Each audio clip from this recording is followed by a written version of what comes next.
সর্বশেষ আন্দোলন। এই পর্যন্ত আমরা অনেক আন্দোলন করেছি কিন্তু কোনো সফলতা পাইনি। আমরা মেডিকেল টেকনোলজিস্টরা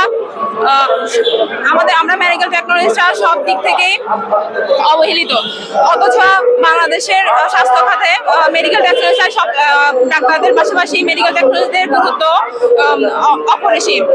তাছাড়াও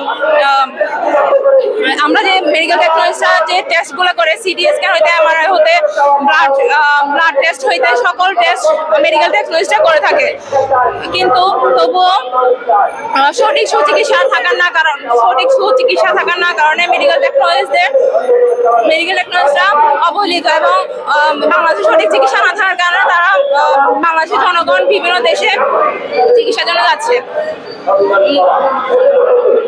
আমরা চাই আমাদের আন্দোলন হচ্ছে যে অন্যান্য ডিপ্লোমাদের 10ম গ্রেড হলো মেডিকেল টেকনোলজিস্টদের 10ম গ্রেড এখনো পর্যন্ত বাস্তবায়ন হয়নি, আমাদের কোনো পরিদপ্তর নাই। তাছাড়া হচ্ছে আমাদেরকে স্বাস্থ্য অধিদপ্তর থেকে সময় দেওয়া হয়েছে, আমাদের প্রত্যেকটা আইসির অধ্যক্ষের সাথে এই নিয়ে আলোচনা করা হবে।